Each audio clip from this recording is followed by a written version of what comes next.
Yesu yebazibwe njabo luganda. Yesu yebazibwe nnyo.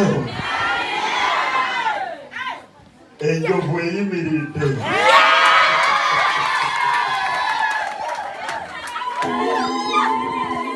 Omusumba asajjuse. Agenda kusajjuka. Abooluganda abadde mwamwinamu essuubi. Bamwinamu essuubi. Abakunyu bamutudde.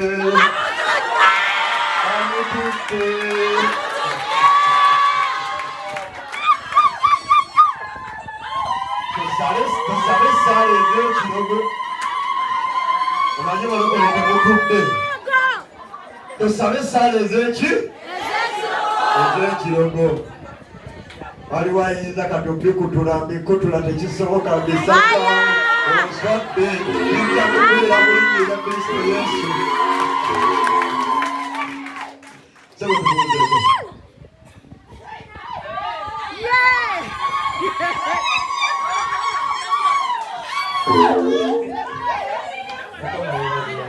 Amina. Mwana mumanyi siwe kiri?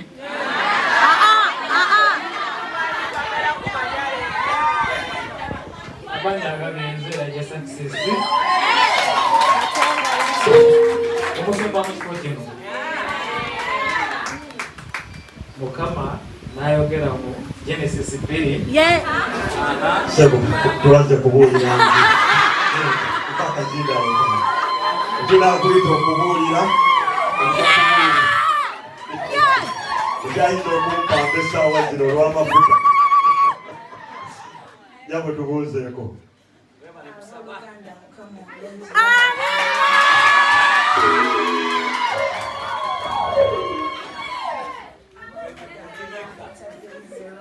Mrs. Katongole to be.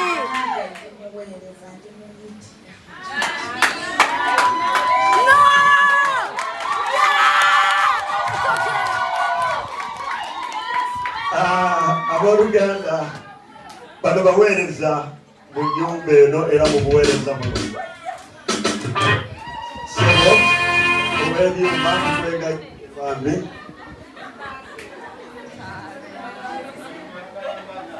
Oli tumumanyi musumba ate ng'ono muweereza. Daisy Rauba muweereza mu media naye ng'atuula mu Abu Dhabi. Kakati mukama wange taata ono wamulaba otyo. Otugenda okukola emirimu gya Katonda gwasala okukola mu birala. Tubuulire wamulaba otyo. Awo. Mukama yebazibwe nnyo Oluganda. Amina. Namulaba ng'era ndowooza abalala bwe balaba si waawo. Wetugamba abantu muzibirize tusabe gwe n'osigala ng'otunula. Twali tuweereza ffenna nga tucommunicatinga nga tukyatinga ku mikutu gyaffe gye mumanyi. Tugimanyi. Ejja UAE Christian Fellowship bwe tubeera. Ndowooza nga tukola nnyo eddalu ffenna nga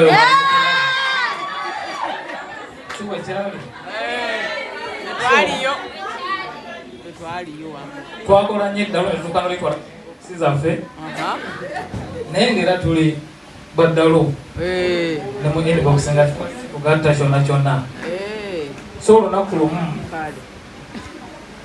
eddoboozi lyagwa mu nze.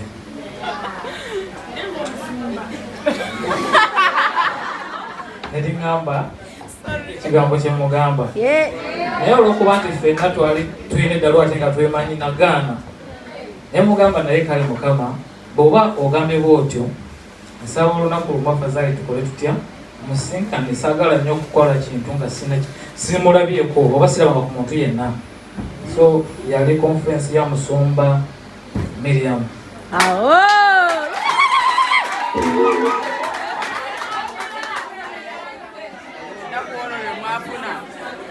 Bweba conference ya Musumba Miriam, nze nali nzize kukola survey. Netegereza omuntu ogenda suubiza Katonda okola ki okumwetegereza. Ne mwetegereza. Naye olw'okubeera twalibwa ddalo niŋŋaana okubako kye mugamba. So mumba naye basengera twogera. Eddoboozi lyajja ne ligwa mu mutima ne liŋŋamba bw'otamugamba bamututte. Neŋŋamba nedda. Ekikyo kiba kikyo. Ne liddamu okwokubiri ne liŋŋamba bw'otamugamba bamututte. Ne mba nga akkirizaamu lyakomawo ogwokusatu. Lyakomawo ogwokusatu ne mugamba waliwo eddoboozi erigudde mu nze nga liŋŋamba tulina okubaako eddaali tugendako ffenna. Ngera mumanyi bw'ati okugenda nagamba tekijja kukola ekyo, tekikolerako ddala. So neŋŋamba kati Mukama nze kasa nkimugambye, kakati gwe kijja kuba gy'oli ogende naawe oyogere naye nga sinze mugambye. Nga sinaba kubako kirala kye twogerako. Mba ndi awo ng'ajja n'ekirooto kye. Mba naloose bwenti ne bwenti. Naye sijja kukikkiriza. Yakigaana nange nekikwata nekifuwadingako ew'omukulu munnange ono ne wamani ono kirooto ekyo. Bwe nakikuwadinga nga bw'omanyi omusajja wa Katonda ono bwe bw'atera okwogera alina akagambo ke yaŋŋamba. Kati bwe yaŋŋamba akagambo ako naye nange mu mutima nali ntandise okukola ki? Okiteekeramu ddala nga mpulira nali mwetaaga naye olw'embeera twalimu nga ndaba tuyinza obutamakinga.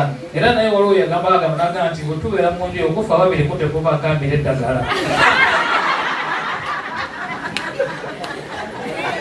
Tekusobola beera mu kasolya kamu. Kati olw'okuba nange nali ntandise omwagala, musajja wa Katonda bwe yaŋŋamba ekyemba ne mugamba taata wange ku luno kakyangu ngamba bigambo n'embiwulira naye sijja kukiwulira. Era ngenda kusabira essaala Mukama Katonda ayogere naawe. Ne tugenda mu maaso ekirooto ne bijja. Ekirooto ekyankonfaminga ne ntegerera ddala Mukama nampa ekirooto nga omugole bwe bakamala okugatta.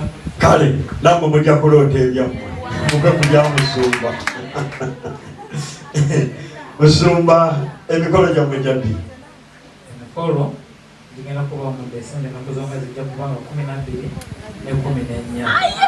Amina. Luddawa 12 tugenda Mityana nga 14 tujja kubeera e Kampala. Mugenda gattibwawa? Omusumba ngenda otugatta ye Musumba Ronald Shakira.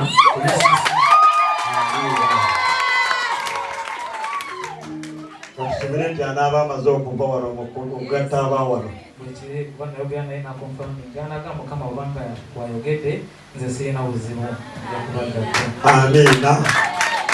Abooluganda mbanjulira Omusumba Elijah Success n'omuweereza Daisy Roba abateekateeka okuyingira mu bufumbo obutukuvu ng'ennaku z'omwezi ezo nga bwe bazitugambye baliba bayingira bakuba ebirayiro byabwe ebibayingiza mu bufumbo obutukuvu. Ekiseera kyekiro kyennyini oba olina ensonga yonna ebagaana okugenda mu maaso okugitutegeeza, tujja kukwaniriza, tujja kuwa obudde era tujja kuwuliriza. Ng'olina ensonga nga yannamaddala ebagaana okugenda mu maaso oveeyo ogitutegeeze ate era tunaaba tukomawo wano nga bwe tukikoze mu lujjudde tulikikola mu lujjudde era ne tubagamba nti bigaanye waliwo agambye bigaane Mukama kyakoze tewaba abasobola kizza mabega.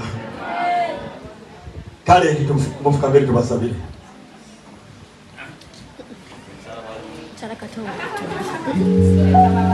Katonda omuyinza w'ebintu byonna tukuddiza ettendo n'ekitiibwa tukugulumizza olw'obuyinza bwo olw'ekisa kyo n'okusaasira kwa Mukama. Weebale ku lw'abaana bo bano Mukama. Weebale ku lw'ekyo ky'oteekateeka okukola mu masekkati gaabwe. Omwoyo omutukuvu weebale kubanga oyogedde Mukama Kitange Yesu. Naffe Mukama tubanjula gy'oli nga tubakomyawo Mukama. Tubasabira abaana bo bano Mukama nga tubawonga buzima mu ndagaano y'omusaayi gwa Yesu. Tubateekako olukomera lw'obusaayi bwo olwaleero Mukama Taata Yesu. Kyonna kye bateekateeka okukola Mukama. Tugaana buli maanyi amabi gonna agayinza okulemesa Mukama. Emikolo gyabwe n'ebirayiro byabwe n'obufumbo obutukuvu balingiramu mu Desemba nga 14. Amaanyi gonna ag'ekizikiza okuva mu nnyumba z'abakitaabwe. Amaanyi gonna ag'ekizikiza okuva mu basamize n'abalogo. Tubigaana mu linnya lya Kristo Yesu Omwana wa Katonda omulamu.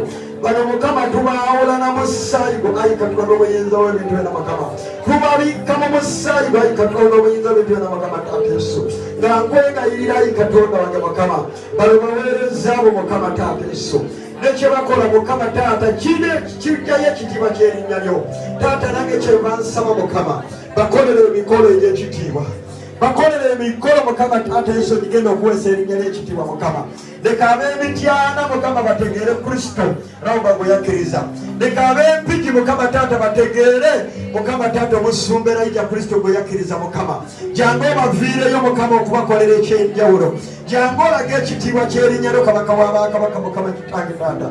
Sobolera ebituli by'eggulu by'obugabiriza obagabirire Mukama. Jangu obeerewo mu lugendo lunayo omwoyo wa Mukama. Bayambe okusima omusingi omutuufu ku lw'obufumbo bwabwe Taata. Jangu obeerere ddala enkokoto etuula mu musingi gw'obufumbo buno Yesu. Jangu obeere enkokoto Mukama n'amayinja agatuula mu musingi Mukama.